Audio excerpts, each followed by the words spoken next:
In the midst of ancient time, beyond the Pillars of Hercules, there lay a magnificent island known as Atlantis. This island, larger than Libya and Asia combined, was a realm of unparalleled splendor and technological advancement. Its people were said to be descendants of Poseidon, the god of the sea, and they lived in harmony with the natural world, harnessing its powers to create a utopian society. Atlantis was a land of lush gardens, towering palaces, and intricate canals that crisscrossed the island, reflecting the ingenuity of its inhabitants. At the heart of this thriving civilization stood the grand capital city, built around a central hill, where a majestic temple dedicated to Poseidon, gleaming with orichalcum and gold. For centuries, the Atlanteans thrived, their civilization reaching heights of cultural, scientific, and military prowess unmatched by any other. Their fleets of ships dominated the seas, and their influence extended far and wide. Yet, as often happens with great power, pride and hubris began to take root.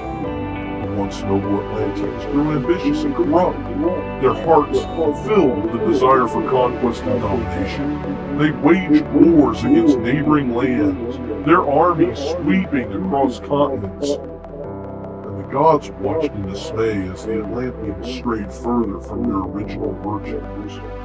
In a final act of retribution, the gods decided to bring an end to the Atlantean Empire. And on a fateful day, the ground beneath Atlantis trembled, and the sky darkened with ominous clouds. The island was engulfed by catastrophic earthquakes and tsunamis, and within a single day, Atlantis was swallowed by the ocean, leaving nothing but legends and whispers of its greatness.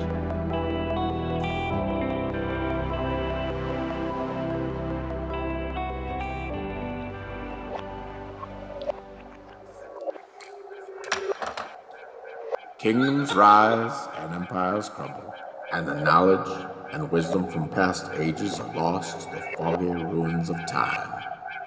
But for genuine seekers of truth, one place stands alone on a hill. Shining brightly in the darkness, you, dear listener, have reached the Hidden Citadel.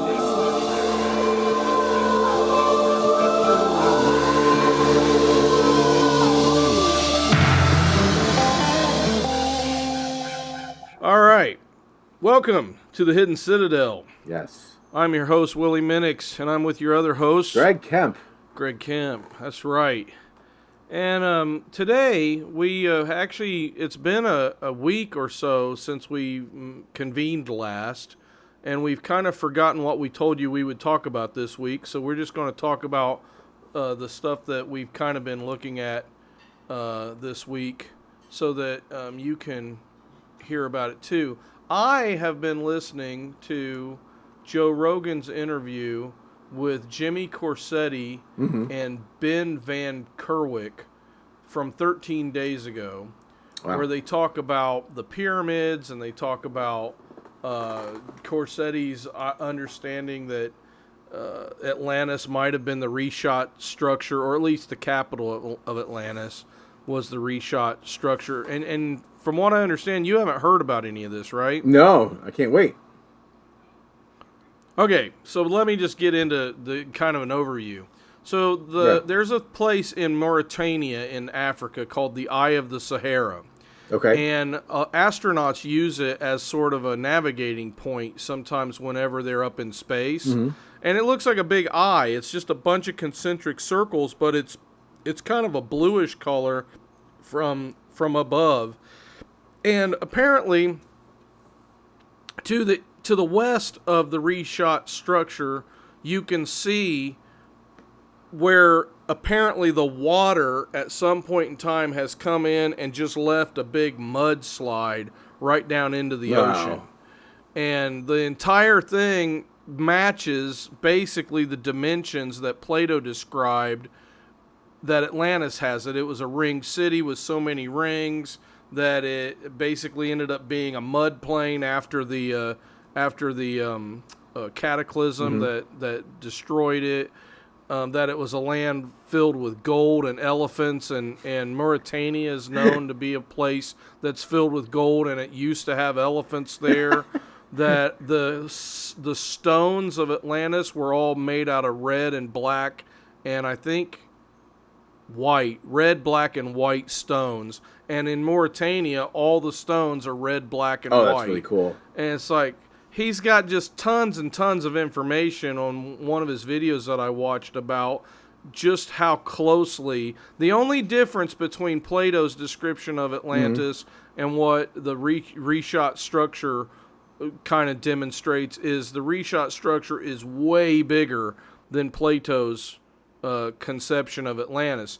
But Corsetti talked about in the Joe Rogan interview that, well, if it's a trading center for the entire world, as Plato said it was, there's no way it could have been as small as Plato said it was. Oh, okay. Because Plato's city that he described would only hold a couple thousand people. But a big trading city, you got millions of people coming in and out of, even in the ancient times, you would have, probably 1 million people that come in and out of a port city in any given day, Yeah.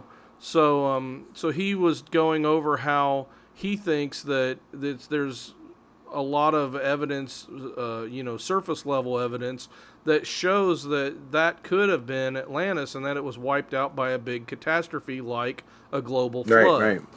The thing about Corsetti is, I get the feeling that he grew up probably around Christians or maybe even in a Christian home, though I get the feeling that he's more of an Ancient Aliens kind of a guy, Graham Hancock sort of a dude.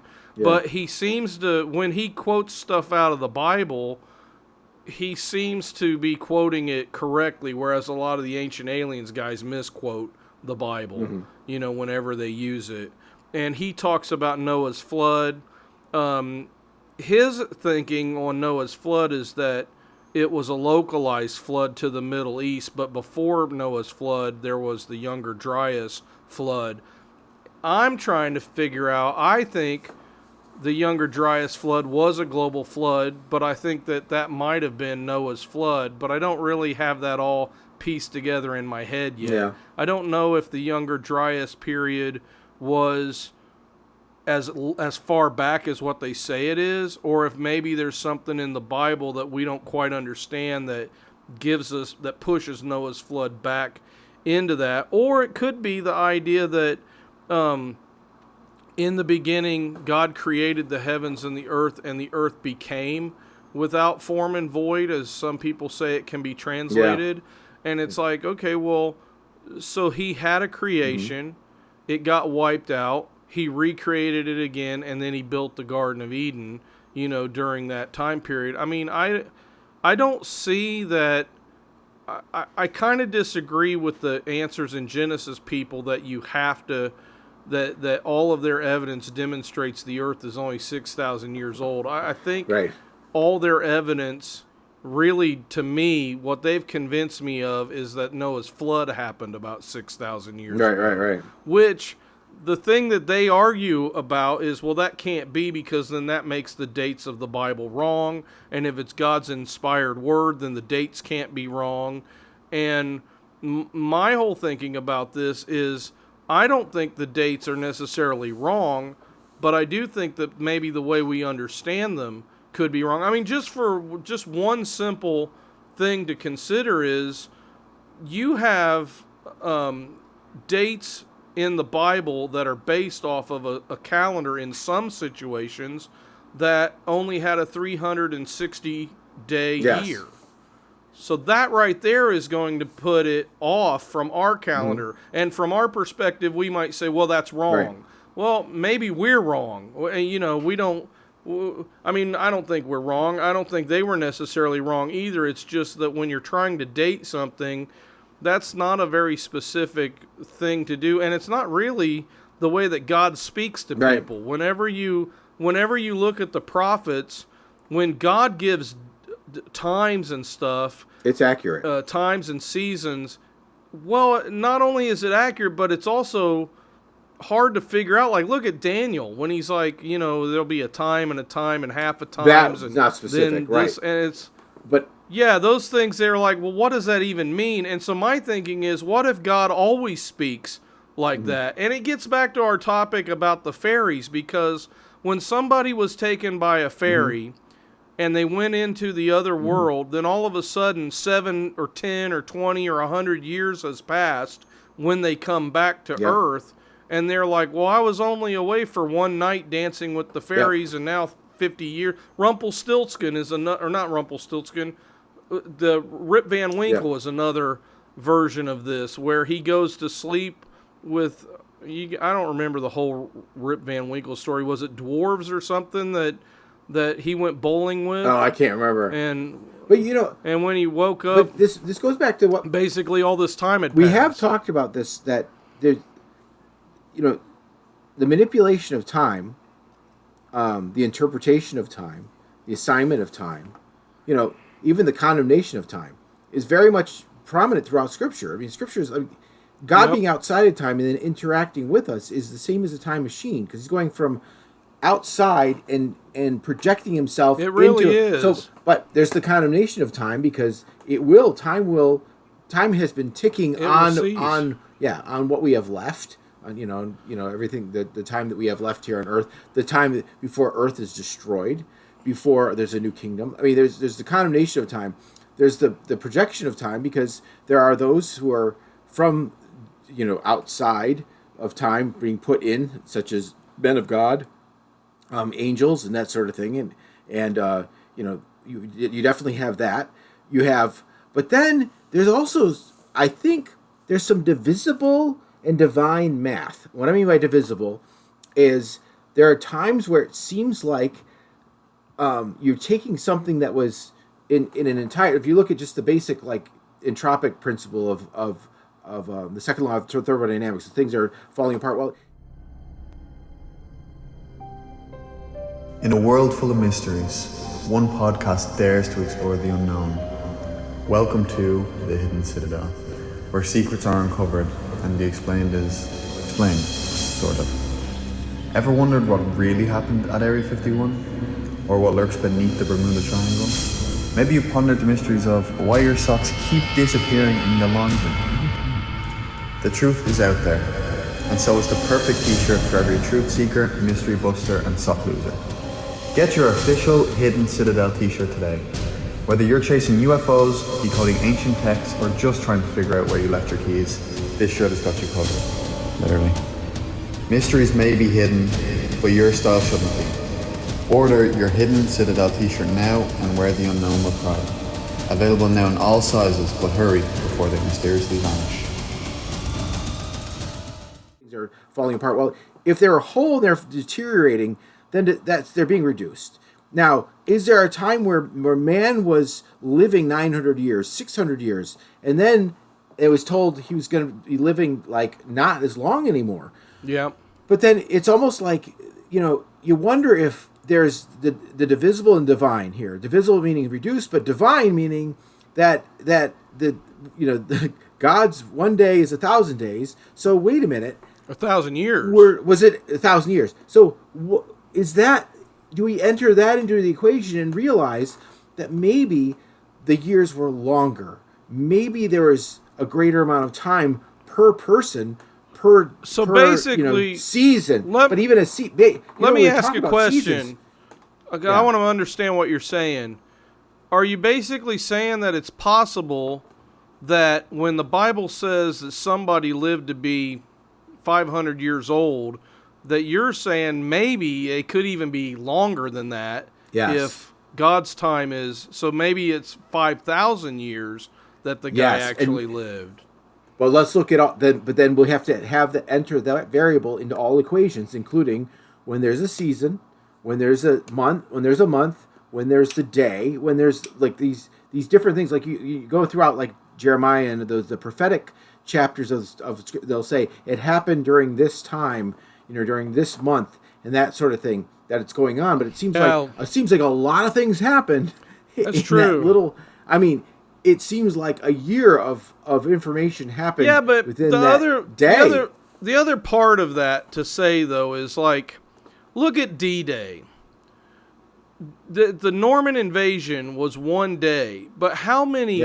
We have lifetimes of stories that can be told about just that one day, because there was so many things that happened on it, and it can be told from a variety of perspectives. So it's like, and then that also, this is kind of off the topic, but Corsetti was talking about if there was ever such a thing where we had a pole shift.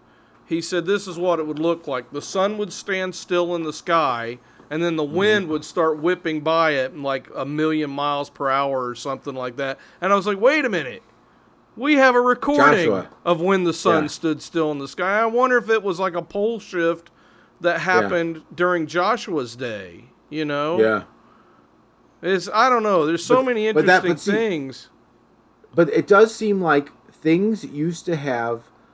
things were intended to be, metaphorically and literally greater when they were first closer to God, and over time reduced. Yeah. And disintegrated, literally disintegrated from God over time. And as much as we're probably living longer than we have, in the last 200 years, we're living longer than people in the last 200 years have.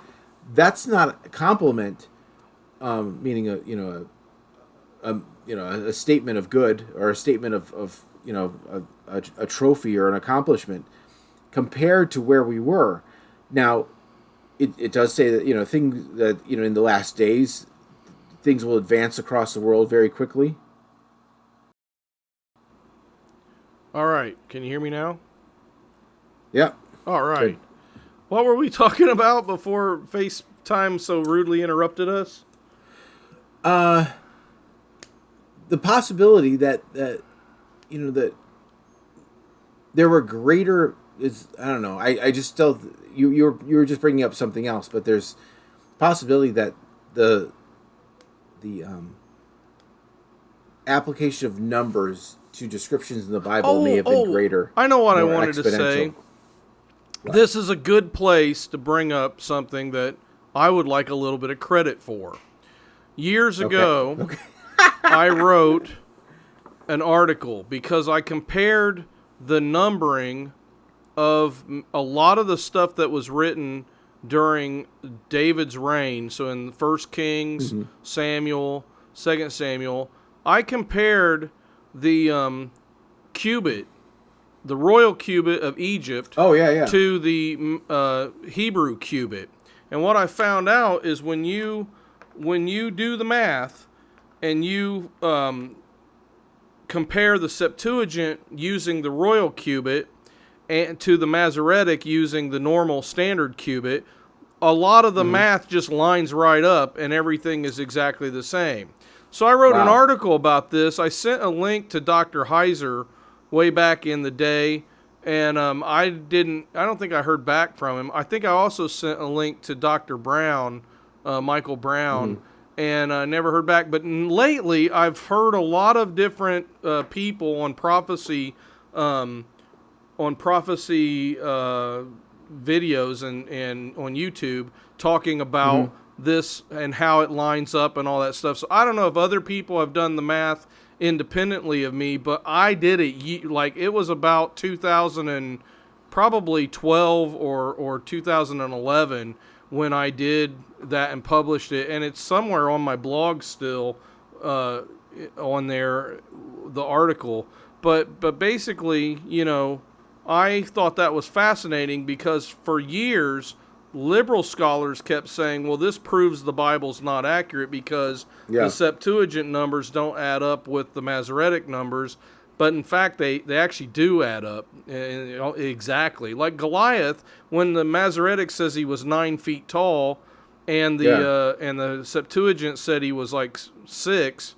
Well, you're doing the math wrong. You need to multiply by the Egyptian cubit. And the reason that we know that they were using the Egyptian cubit was because when Solomon built everything, everything that was built during Solomon's reign, they can go and measure it, and it's all measured off of the Egyptian cubit.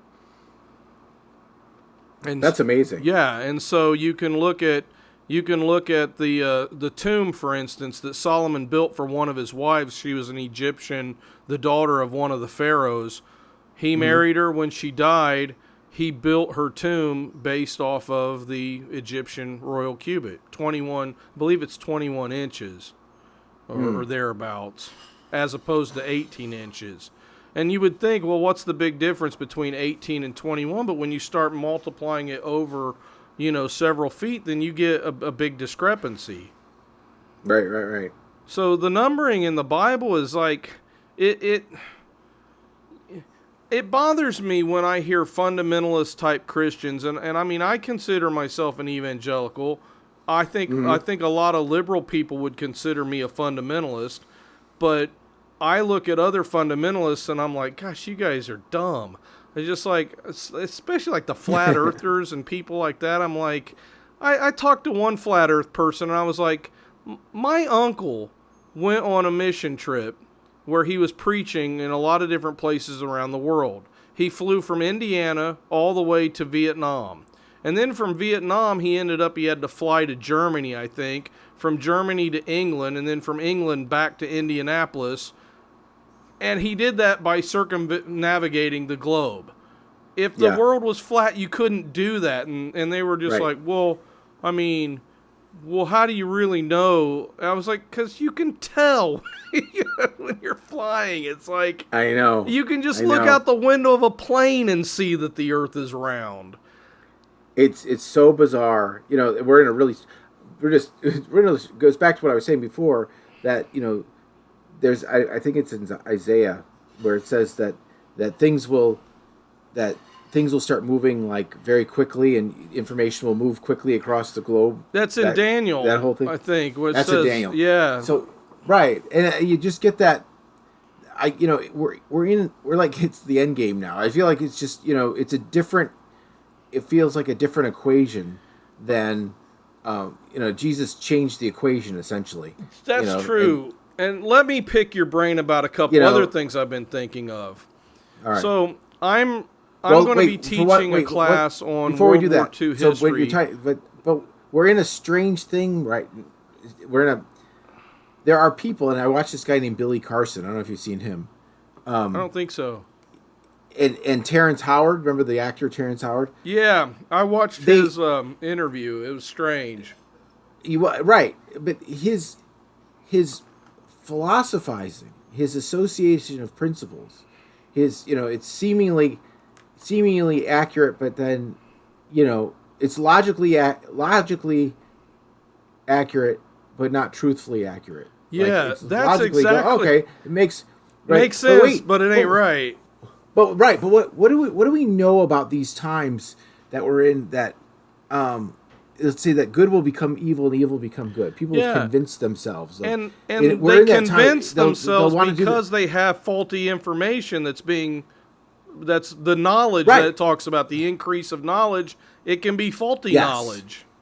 Exactly, and they're believing only the things that their itchy ears want to hear. Is another passage. I don't remember where. But what's interesting is that it becomes a very subjective tower of information that you're building on, and the base of the tower seems like it's secure and firm, and just as you move up in the tower, as towers go, becomes thin, subject to weight, and becomes bizarre. Yeah. So like when Terrence Howard says, I believe one times one equals two, because when do you have something interacting with something else and not be changed?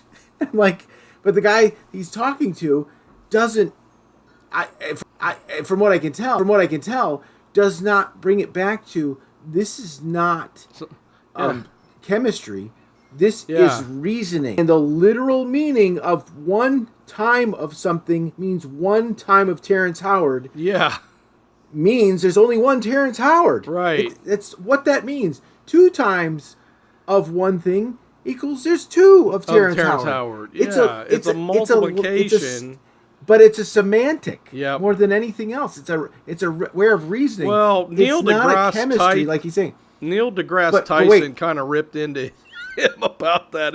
But he's really interesting too. But I think he's a little bit more grounded in a lot of basic observations. I don't know where he's going. He just seems like, what's the word, adiaphorous, where he's just like mortally neutral. He's just all over the place. Yeah. Like he's sometimes he's on the side of good, sometimes he's on the side of just he's not he's patting his own back. But this guy, yeah, right. But even still, I think he's just his whole degree is in, I think, some form of astronomy. Like it's not like he's like he's he's not well versed in everything else. He's just. But so I'm watching this guy Billy Carson. He's on Joe Rogan. He starts off, he's explaining Gilgamesh. He's explaining the Epic of Gilgamesh, and he's explaining a lot of things. And he goes, and I've seen him, blah blah blah. And the way he's talking, it sounds like he has read them and that sort of and interpreted them himself. He hasn't, because he can't. And this is what Heiser is saying. Right. I wish Heiser was still alive for many reasons. But this would be an easy one for him to go, what do you know about these languages? He would go, nothing. But then he starts talking about, this is how we reached the higher level. He says that after Jesus was born, Jesus went to Egypt. And then that's where he learned about, and then India is where he learned about reincarnation. All this stuff. There's no evidence that Jesus went to any of those places. Well, I mean, Egypt, but nowhere else. But it's anachronistic. Yeah. You don't take the eternity and the information, the prophetic information of way earlier, and discount it by inserting a religion that came after, and several things that came after. Like, he's all over the place. Yeah. Because it's almost a psychotic association of ideas. It is. Where, and you have people, conspiracy theorists do this kind of thing, and they get very charged up. Well, and Joe Rogan about but it's called apophenia. That's what it's called. Joe Rogan had a really interesting comment. He said when he was talking to Jimmy Corsetti and the other guy, he was like, 1,000 years. He was like, just think about that. He was like, a lot of these times archaeologists will throw out, and this happened over the course of 1,000 years, and then that happened, and then they act like 1,000 years is nothing. And he was like, it's a lot of time, 1,000-year time span. And like when I was in Ireland, I was sitting there looking at that fort that we went to that was supposed to be 5,000, 6,000 years old, and I'm like, I can't even conceive of how old this thing is, know, and it's still functional. I mean, I could sit up here with a sniper rifle and hold off, a horde of people coming up the hill, Yep. It's just crazy how vast that time is, and then they built things back then to last for a long time, and you wonder, well, why was it so important that all the structures they built lasted? What was it that they were trying to... And some people speculate, well, they knew Noah's flood was coming, but the Bible says they laughed at Noah. Yeah. So I don't know that they or were some building... did. Some did. So wait, but this kind of brings up something interesting here, because, there, across the world right now, there are societies and civilizations that are very advanced, and still some are so primitive, they're still doing such basic things, and it's not like they want to. That's all they have. It's true. So the point is that maybe there were some, like in the time of Daniel or the Magi, that they saw things coming, while there's other part of the world that just were shepherds or tilling the field, or just basically trying to survive. We have them in the world right now. So it's not like we can go and say, well, it's thought that this group of time, since we found these bones and this kind of thing or whatever, that these were just farmers during this time. No, it means there were in farmers that and stuff area. They were in farmers. That area, while there could have been like space flight going somewhere else. Because that's what the world is right now. That's true. I mean, it's like as is now as what's the Adoretic text, where like already was and still will be. Yeah, right. It's still, or what's it called? Eris text. What's it called? Are you talking about the Masoretic? The Masoretic? No, it's called. It's a kind of grammar that's used. Yeah. And now it's error. AOR. What was the something? Eris means, or something? And it means it's already happened, but it's going to happen again. Already has and still happened. Yeah. Yeah. Well, but it is a dichotomy of two different times. Yeah. Two different advances, two different kinds of people, and I think that is humanity. That's true. That there are times where it's advanced. I mean, look at the time of Christ. Yeah. Or even the Great Commission, right? You have advanced thought in Christ, then you have people who are lost. That's true. and just look at any other culture. Like the Romans thought they were the height of civilization. Yeah. But you go and you look at what the Germanic tribes were doing, or the Picts, or things like that, and they were living in mud, basically, you know. And but then you have, like, look at the Babylon when Nebuchadnezzar took over. Yeah. Okay. And and he was part of a lot of prophecy, and God actually said, "I'm gonna use my servant here." Like he actually used Nebuchadnezzar as almost. It was a really interesting relationship they had. That's true.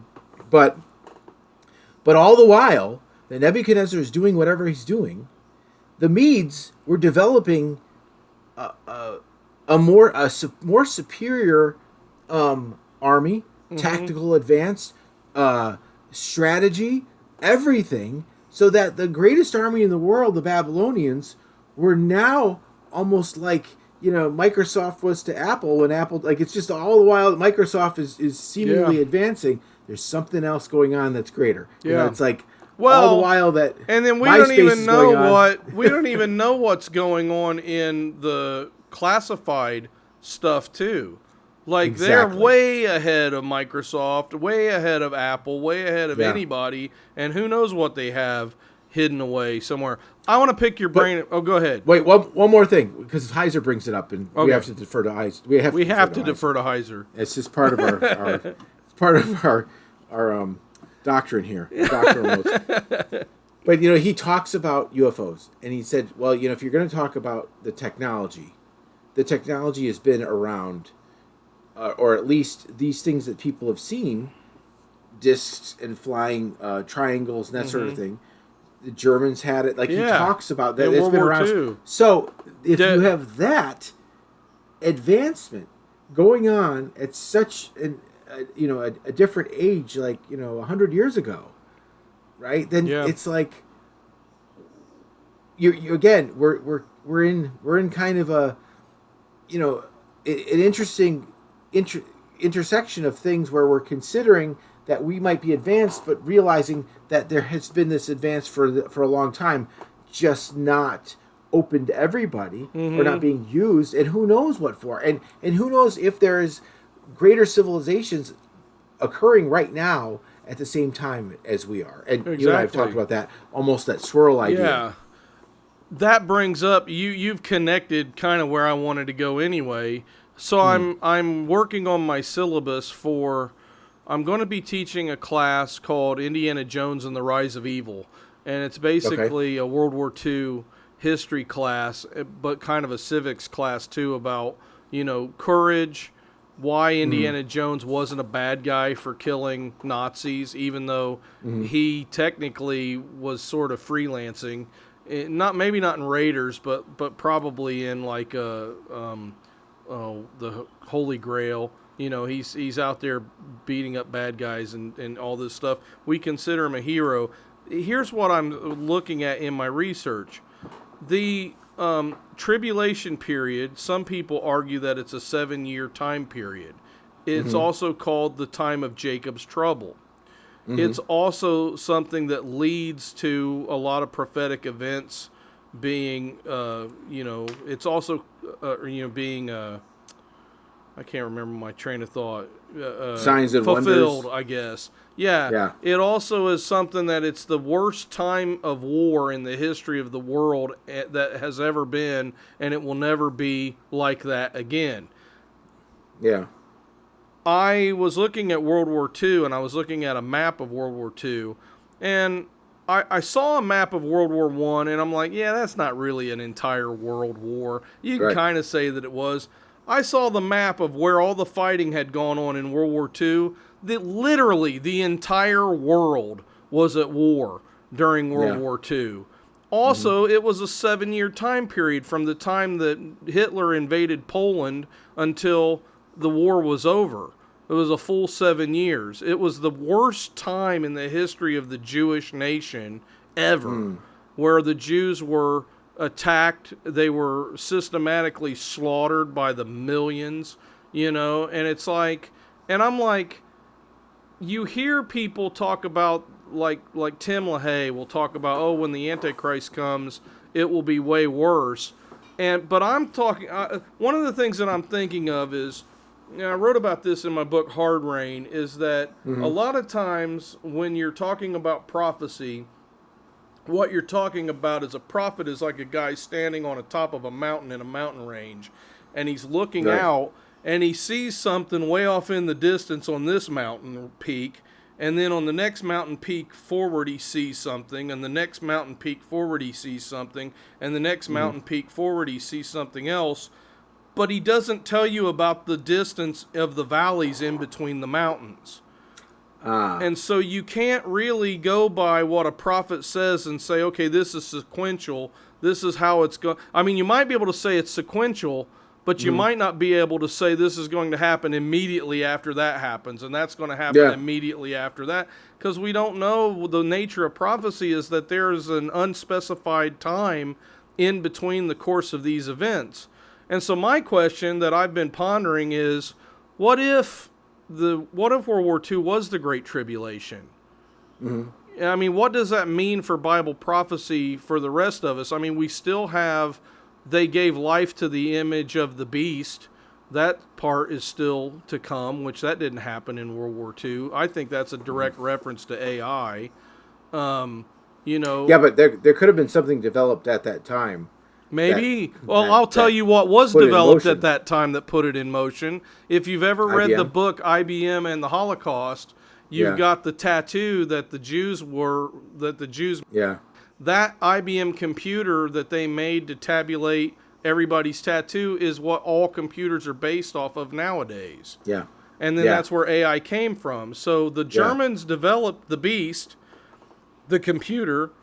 We are currently giving life to the image of the beast, nowadays. We're deferring to it as well. Exactly. In other words, we're not using our own thinking anymore.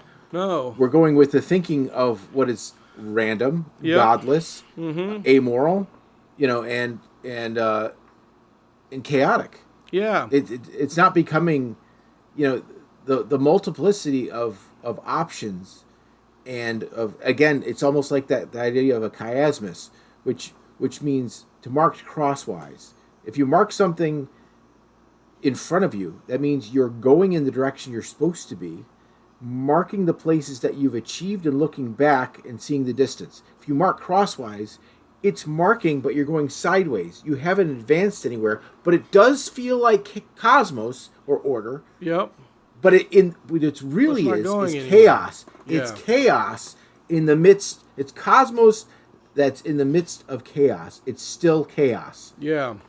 That pandemonium idea we've talked about before, really. Yeah. I don't know. Isn't that a wild? Isn't that a wild word? It is a wild word. Pan, the place of all demons. Yeah. So I bought all demonian. I bought it wasn't a map, but it was like it was a poster the other day of all of the gods of lots of different cultures, and the company was called Pandemonium, and it was it laid out, because I'm also doing a class on comparative mythology, and so it's like that is somebody at that place recognized that these gods were demons. It's kind of an interesting concept. The interesting concept is there's something that's called eudaimonium, which is it's supposed to be a good spirit, a place of good spirits. Because EU is good. Yeah. But like catastrophe. But that's right. But it's right. Yeah. It's like a surgery. It's ripping apart in order to repair. It's just a weird kind of thing. I mean, if you think about it, a gathering of angels would be that, Yeah. And I still think, we were onto something with our idea of elemental spirits, that some would be fallen, because some of them would have rebelled with Satan, but some of the elemental spirits would have been probably still holy and aligned with God. And so we don't know what their world is like. And the idea too is that just because something appears in the story as bad for a human, does that necessarily mean that the being doing it was bad? Like, if a fairy is an elemental spirit and it punishes a person for getting out of line against God's creation, that it told that fairy, you got to guard this, is the person the bad guy in the story, or is the fairy the bad guy in the story? Maybe the fairy's actually the good guy, you know? It's a hard one to tell, you know? Really interesting. We're covering a lot of information here, but it feels like it's all kind of going in the same direction. But the idea that much of what we do now is based on algorithms, which is, you know, I think in its seed form it was meant to promote a capitalistic idea of commercializing and advertising and that sort of thing. But really, you know, it's still almost an inverted form of temptation, which means in temptation there is a kind of a insinuation that you want this. This is your line of thinking. If I can get you to buy into what I think you can do, then I can get you to do it anyway.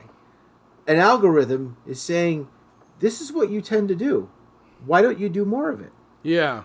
Like, that's what the result of those algorithms are for like that's true. social media and stuff. So it's so Elohim. You know, it's Elohim in the like the Garden of Eden. Elohim. It has such that you know, the Nachash. You know, it has the serpent idea very much within it. That it's well, did he say that? Well, you know, it's almost like Eve had this question that just needed to be articulated by somebody else in order, almost like the algorithm. Isn't this what you're thinking? Yeah. Shouldn't you keep thinking that way? This is what you want. Yeah. Why don't you keep doing it? That kind of thing. Don't you want to veer off the path? Like, it is. Like, it's almost like a pre-algorithm. Like, it's almost like that.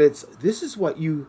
Well, it looks like you want to do, but you haven't done it yet. Why don't you try it? That's Satan's whole thing. Is the idea? I think it was L.A. Marzulli in the Cosmic Chess Match. He talked about how he gave a cornfield analogy, and he said that we are like people in a cornfield. We can't really see ahead very well. Yeah. You get up on a ladder and you look around, and that's kind of like a prophet. You know, they might be able to see a little bit further than everybody else. You get way up there in like a cherry picker, and now you're talking about the angels or Satan. They can really see more of the picture, but then you got a satellite up there, and that's more like God, how he sees everything, you know? And so, I think that was kind of his analogy. But anyway, the point is that Satan's been watching us for a long time. And his whole plan, he doesn't watch us for amusement. His entire reasoning behind observing people is, how can I get these people to kill themselves? How can I get these people to destroy their lives? How can I get these people to take down as many other people with them as possible to turn them away from God? And, you know, that's the whole gist of what he wants to do. That's his entire MO. And he does it 24 hours a day, 7 days a week. And he's good at it. Yep. And so when we think about these things like Project Paperclip, why, when we set out to destroy evil in the world, we said to ourselves, you know what, let's gather up all these Nazi scientists and all these Nazis and bring them to the U.S. We're going to pardon them from all of their horrible atrocities, and we're going to let them make NASA and make their little spaceships and all the other crap, and they can start DARPA and all these other things. It was like, to me, if I had been Eisenhower, I would have said, this is what we're going to do. We're going to hunt every single one of these guys down and kill them. It's like we're going to make sure that they're dead and all of their research is destroyed.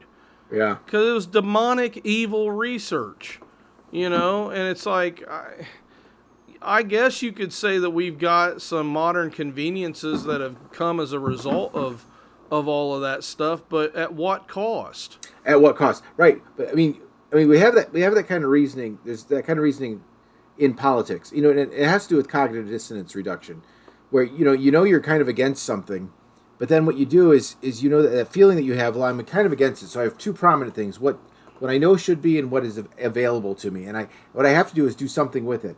And a lot of times it's either build the other thing up or push the other thing down. Mm-hmm. And so what happens, like with our reasoning, and you see it in politics, like Bill Clinton, like before he was, he had the benefit of Ross Perot. I almost feel like if Ross Perot wasn't a part of that equation, we probably wouldn't have Bill Clinton. Yeah. Because he took away from the conservative vote. Oh, he totally did. But Bill Clinton, though, there was he was caught in a lot of things. He had a lot of things that would normally just decimate, a political possibility. Yeah. A politician. Well, or a climb to a president. Right. His career. But in this case, it was like, well, yeah, but that kind of thing. And the yeah, but is a rationalizing and going, we all do stuff. That kind of thing. And because you can do that, you can justify anything. Yeah. And you can eliminate good. I feel like Bill Clinton was the downfall of the American presidency. Yeah. Single-handedly. It was like everything he did brought so much mud to the... For instance, I hate Kennedy. I think JFK was the worst president, one of the worst presidents we've ever had. And the more I study about him, and I meet a lot of people that they're just like, oh man, John F. Kennedy, like he's some kind of messiah or something. It's like the man was an evil person. It was like everything about the guy was really, really, really bad. Mm-hmm. But he hid it from the public. And it was kind of like we didn't know about any of that stuff until he came out. I even read an article one time about how JFK he loved whiskey, but he would never allow photographs being taken of him drinking whiskey because he was afraid that a kid might see it. He liked smoking cigars, but he wouldn't allow a picture of him to be taken of him smoking a cigar because he didn't want some kid to see it and say, well, the president smokes, so I should be smoking too. Yeah. And it's like, at least the guy had some sort of, I guess you would call that decorum about him, that he would be like, no, I'm not going to delve into that. But Bill Clinton was like, let's just put the white trashiest person we can put in the White House to just act like an ass and make a mockery of this institution. And that's really what we had with Bill Clinton. Oh, completely. It's so interesting. Because the components of Clinton were there was adultery, there was a lack of morality, a lot of saxophone playing, and nothing ruins a song like a saxophone. That's really. Right. I hate saxophone. But on top of that, I mean, look, you know what the thing that if you want to irritate him in a conversation, it's not like I've been there. I've just watched interviews. If they imply to him that he was not a prominent president in the history of presidents. Oh yeah, he doesn't like that. He gets violent. I mean, he gets angry. Well, you could go talk to him. I mean, you live just down the road from him. Yeah, but he wants so. But look, what is that? It's pride. It is. So what he brought in was pride. He also brought in lying, deception. Yeah. Even the whole idea of changing spin doctoring, where you just take a word and say, well, it could mean this. But it depends on what it means. But but even still, the country, in its capitalism, in its surge of technology and stuff, which was very individual. These were people. This is not government changing. These are people that were doing this and doing this in a very private sector way at the time. He was kind of trying to take credit for in some way because it happened while he was in office. Well, I feel it's very much what was going on there was not really a liberal idea. It was not conservative either, but it was a capitalism that was going on in a way that is usually opposed by those on the left. Like he's not going to take credit, but he did. He rode that wave, and he said, "Oh, sure he did." You know, and then when it broke, and then it became overinflated and came back down to what it was. Exactly. You want to know part of it? He was saying, "Well, that's the next guy." That's Well, the thing about Clinton that just grates on me the most, beyond any of this, is all of the murders, the mysterious murders that surround the Clinton family. And it's like we don't have that with any other president. And a lot of people will point the finger and they say, oh, Biden's the worst president we ever had. Oh, Jimmy Carter was the worst president we've ever had. Oh, Obama was the worst president. And I'm like, we've had bad presidents, and everybody on that list is a bad president. I would throw the Bushes in that situation too. They were both horrible presidents. But there's nobody that takes the cake for destroying the office of the president as much as Bill Clinton did. Yeah, it's true. It's true. He was really bad. But anyway, I don't know. That's we could go. I love it when I hear the Haunted Cosmos guys poke fun and say, "Oh, I hope our listeners don't start voting Democrat now," or something like that. Yeah. It cracks me up. But I don't know. But anyway, we're just going back and looking at the World War II as a marking point of 7 years, and it's interesting. I heard somebody say that prophecy, by very definition, is a proclamation of truth. Yeah, which is really interesting, because if you're truly prophetic, that means this is something that's going to happen. Yeah. Well, like Isaiah and the Cyrus prophecy. He called out Cyrus right by name, and then 200 and some odd years later, here's Cyrus, which was an odd name when Isaiah wrote it down. It wasn't a Hebrew name. It was like, why would you sit there and write that there's somebody going to be named Cyrus? That's not even, it's not Hebrew, Yeah. But he nailed it. Yeah. It's funny, in the big book of baby names, you wonder if Isaiah started that. They're like, oh, that could be a name. And then, Cyrus' mother, she gave birth. She's like, it's a great name. Yeah, Cyrus. It's a great ring to it. But it's like, but what's interesting is, like, you see all throughout Scripture, like, and these prophets said, these guys prophesied.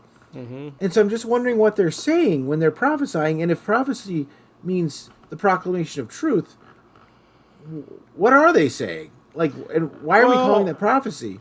Why aren't they just saying these guys were considered prophets and were just speaking out of their butts? Well, another thing that I didn't even talk about was, I believe it's Ezekiel that says that when the Antichrist comes, the king from the north will attack him, this is why whenever you hear somebody say, oh, the Antichrist will come out of Russia, that person is an idiot and you shouldn't be listening to them, e.g. Tim LaHaye et al. But basically, you've got the kingdom of the north comes and attacks the Antichrist, and he puts a halt to his expansion. In World War II, well, first of all, let me say, if it's Russia, who's north of Russia? Santa Claus? I know. I mean, nobody's coming. Finland sure isn't going to come and put a stop to the Russians. So, the kingdom of the north, though, Moscow is north of... This is really funny. Yeah, I know. Who's going to do it? Finland? No, they can't do it. It's like A Few Good Men. Who's going to do it? You? You, Colonel? You? What's his name? It was Kevin Pollak's character. Yeah, right. You, Lieutenant? Who's going to do it? You? My point is that Moscow came forward as a kingdom of the north, and they put a stop to Germany's expansion. Okay. And so it's like, it's another fulfillment of prophecy that you could look at World War II and say, oh, that does actually fit the bill for that prophetic event. I mean, there's so many. I need to make a list somewhere of just all the things that I've seen in Scripture and how World War II kind of fulfills those prophecies. Yeah. So I don't know, and it kind of, I mean, I've always been a premillennialist, meaning I believe Jesus will come back and then the millennium will happen. But the idea of and I've also, if you've read my book Hard Rain, I've always been a proponent of the final, and I believe the tribulation is a 3.5 year time period, but the final 3.5 years are going to be the worst chaos in the world, mostly because of the natural disasters that happen during it. And so I would say, I'm starting to revise a little bit and see, what if World War II fit the bill for part of that prophecy, but we're still waiting for maybe another 3.5 years of some kind of evil person that's on the scene, but also lots of natural disasters that kill off a big chunk of the population during that time. Whoa. Okay, wait a minute. So what if... before we were trying to insert God's math, the divine and the divisible math, but our reasoning is sequential and contiguous, that it's all flowing, that it's all connected. Yep. But what you're saying is, and this is a different kind of thinking, and you could actually almost insert this into Scripture in various parts, when it says, well, then there'll be a 400 year of this. Well, where does that 400 year take? Does it take place contiguous to where we are now? And could the 3.5 years? Yes, the years are 3.5 years, and it's going to be a 7-year period total. But you're right, 3.5 years could be here. It could be split up, and then it could be farther down another 3.5. But I wonder if you could insert that into many different places. Well, that's what I'm wondering. And that it is non-sequential and non-contiguous. Well, the other thing, too, is a lot of times when the Bible says, let me give you an example. Way back in Exodus, the people were there for, I think it was, I'm not sure about the math. I'm just going to throw some numbers out here, and somebody can correct us in the comments.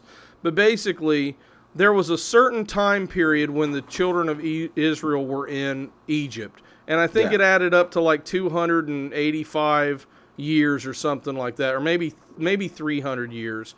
And then there was a time period when they were wandering in the desert, and then when they were first establishing taking over the territory of Canaan. And the Bible says they were in Egypt for 400 years in a certain passage. And what it meant was, it's this entire time period when they were in Egypt, they left Egypt, they went through the desert, they came into the land, they took over land. That was referred to later in the Bible as being in Egypt. Yeah. But see, was it ever called 400 years of captivity? Maybe. Yeah, it might have been. I don't remember. But I have to look it up. But to your point, it could be a certain amount of time of captivity. Yeah. But they were actually in Egypt for much longer. Well, I mean, I think really the gist of it is that the Bible is saying, yeah, remember the Egypt thing when they were in captivity in Egypt in that 400 years? I think it's talking in that sort of tone rather than they were literally in Egypt for 400 years, and so all you guys who have been doing the math of all this other stuff, you're all wrong. It's like this whole idea of being locked into the time as, oh, this is exactly how it is, and those Bible people would never use any kind of rounded figures, or they would never use, any kind of metaphorical language. That's ridiculous. People have been talking in metaphor and rounding things off, and because they're trying to make a point that has nothing to do with that, but they need that to establish what the point that they're making will be, and they need to refer to that. Well, we do that all the time nowadays when we might say, back in Kennedy's administration during the Vietnam War, we might say something like, well, back during the Vietnam War, Kennedy did this or that, and it's like, well, he wasn't the president for the entire Vietnam War, and 1,000 years from now, somebody will be like, well, was he the president for the whole war, or, how did that work? And it could be confusing. Well, we're many millennia away from, the way that they're describing that. And we're also culturally removed, and we're linguistically removed. Yes. Linguistically removed, I think, is probably the most important part of that, because, you can only speak and say what you're able to and what you have the tools for. That's where it's funny. I'm in Ezekiel, so Ezekiel has that opening passage where you're looking at those beings, and I'm looking and I'm trying to picture those beings with the Ophanim, the wheel within a wheel. The wheel within a wheel, but there's a wheel going this way. Yeah. There's a wheel going this way with it, which is really they're moving opposites but moving together. They're moving. It's a different kind of technology. Does it really say that though? Because I see pictures of that. But couldn't it have been a wheel spinning this way and another one inside of it spinning the other way? Maybe. I'll look at it again, but I was picturing it like this. But That's right. How all the pictures are, the way you're talking about it. But I've often thought, well, what if it's flipped the other way? Because, if it's like a chariot wheel where you've got a hub where the axle's doing... Have you ever seen those cars where, like, the guys will hot rod them out and they'll have the wheels that have the little spinners? Yeah, that's cool. What if that's God's chariot, and when it's talking about the wheels within the wheel, because that's what Heiser said. Heiser was saying this is just describing the chariot of God. Yeah. So we have to defer to Heiser. Even, of course, that's one of our principles. It's one of our commandments. But along those lines, though, what Heiser says is what is there is what is there. To infer something more than what is there, if God wanted to put something else there, he would. All right, but even in yours, what you're describing is something that really hadn't been done before. It's a different kind of technology. That's true. Right? It's new, But what does it say moves it?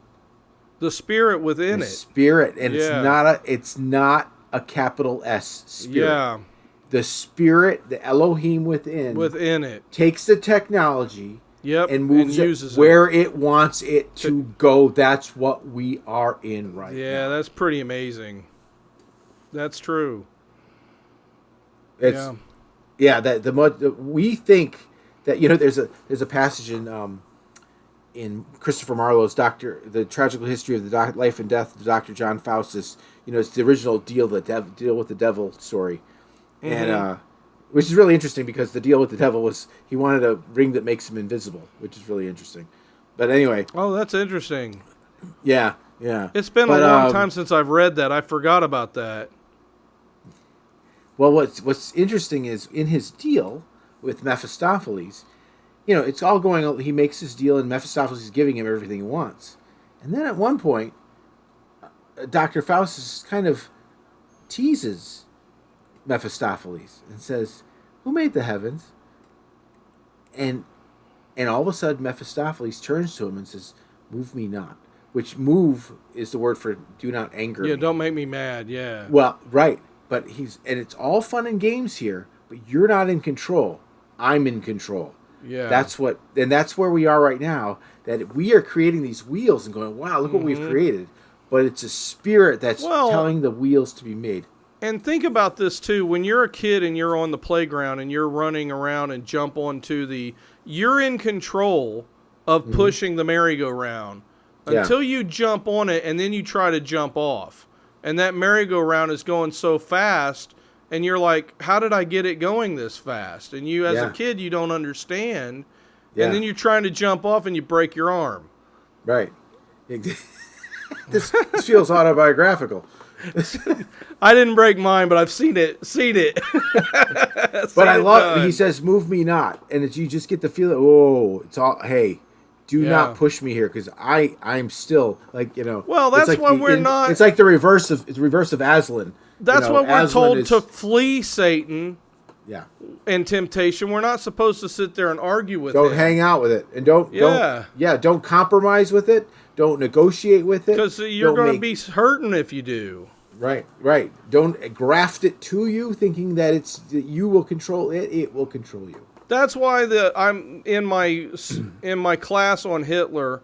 I mean, in World War II, we're going to be going deep into the occult and into the Nazi fascination with the occult and why it's not a good thing to get involved with.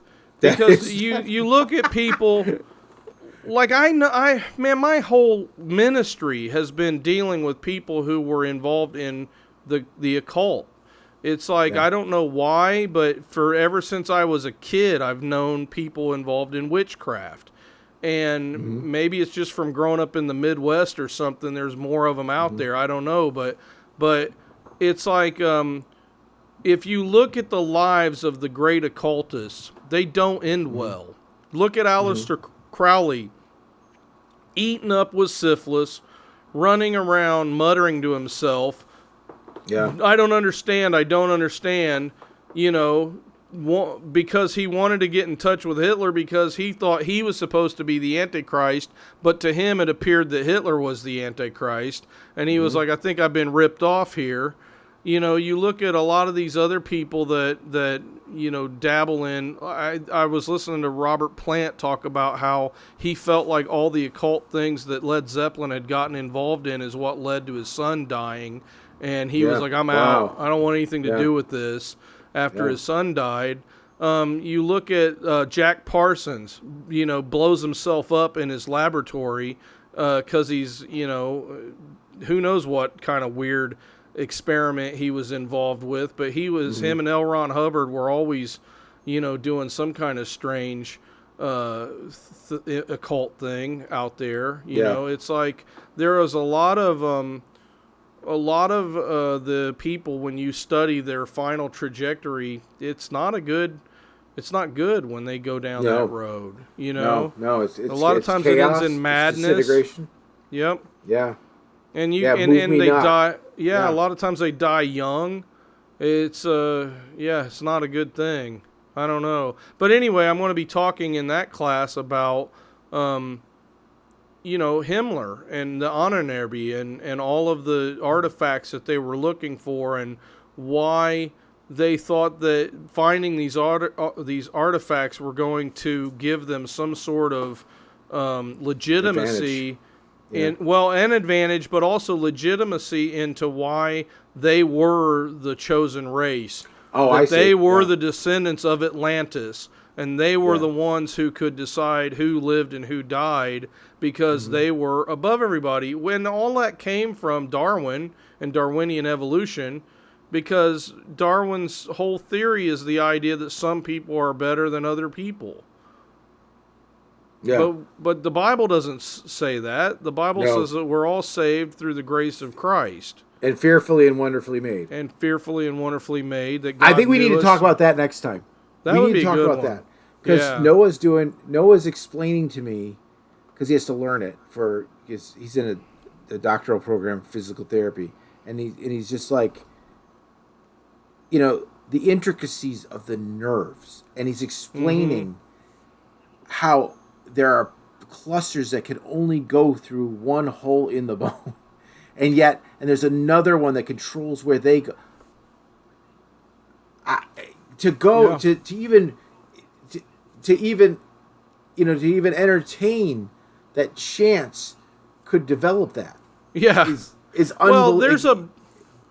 You got to get the book Fearfully and Wonderfully Made. I don't remember who made it, who wrote it, but the guy was a doctor, and he talked about all sorts of interesting things like that, about the body and how this couldn't happen by chance, you know. And the book's this thick, and it's just all sorts of, you know, anecdotes like that. I mean, even still, Misler always says n+1. Let's say for a second everything did occur. It's the next step would be chaos. Yep. Like it couldn't maintain. It would still need to be maintained.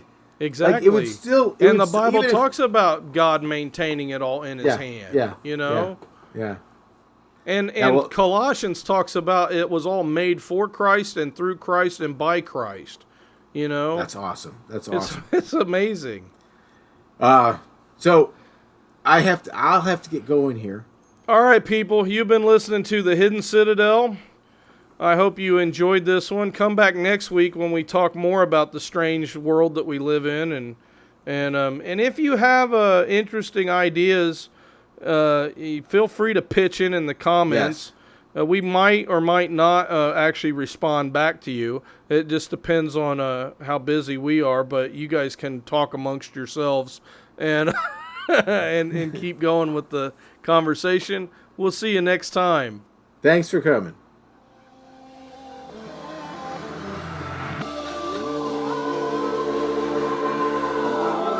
The watchman replies, morning is coming, but night will soon return.